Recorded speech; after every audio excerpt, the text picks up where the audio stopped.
Attendez, attendez avant de scroller. Dans cette vidéo, je vais vous expliquer comment demander les titres de séjour en France en 5 étapes. Ne vous inquiétez pas, on va prendre moins 10 minutes pour cette vidéo. Voici en résumé des étapes pour demander un titre de séjour en France. Si vous n'êtes pas encore abonné, profitez-en parce qu'on va tous régaler. Première étape à savoir, d'abord, il faut être étranger et vouloir un titre de séjour en France. Et après, choisir quel est le type de titre de séjour que vous allez demander. Est-ce que c'est étudiant, salarié, vie privée familiale, entrepreneur, ainsi de suite. Deuxième étape, c'est très importante. C'est pour cela que je vous demande votre attention. Vous devez préparer les documents lors de votre demande. Il vous faudrait muni d'un passeport valide, justificatif de domicile, contrat de travail ou attestation d'études, photo d'identité et formulaire de la demande.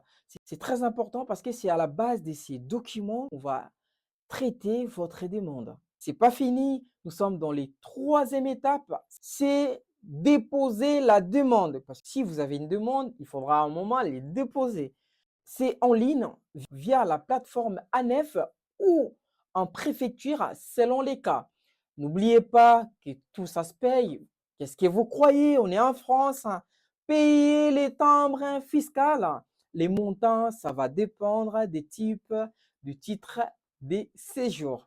Quatrième étape, pour ne pas vous mettre la pression, c'est au moment d'attendre la réponse.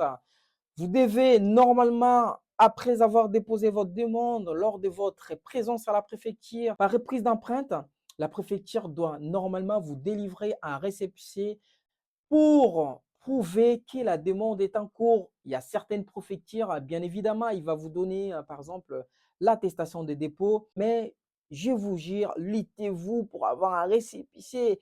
Évitez de ramener les adresses de CCAS quand vous allez à la préfecture parce qu'ils peuvent donner ça comme motif. Il faut une adresse là où il y a la boîte postale, ok, pas la domiciliation. C'est important. Et en même temps, la préfecture va examiner votre dossier et demander des documents complémentaires. C'est pas la fin du monde. Je vois beaucoup de gens qui réclament pour les documents complémentaires. Si vous ne l'avez pas, faites un courrier à la préfecture, expliquez-les pourquoi vous ne l'avez pas. Et la cinquième étape que tout le monde attend, c'est au moment de retirer votre titre de séjour. Oh, tout le monde est content. Il a l'impression de devenir français. Aux armes citoyens, tenez vos bataillons. Marchand, marchand. Attention, il y a des possibilités. Soit on vous accepte, soit on vous refuse. Il ne faut pas chanter la victoire avant la fin de la guerre. Sachez-vous qu'à camp d'acceptation, les titres de séjour vous sera remis à la préfecture. J'espère qu'un jour, ça sera comme dans d'autres pays. Ils les envoient par courrier, par exemple en Suisse. Ça évitera que les gens puissent aller tout le temps à la préfecture se balader. Mais attention, en cas de refus, un recours est possible devant les tribunaux administratifs. Comme vous le savez, c'est une matière gérée au droit public.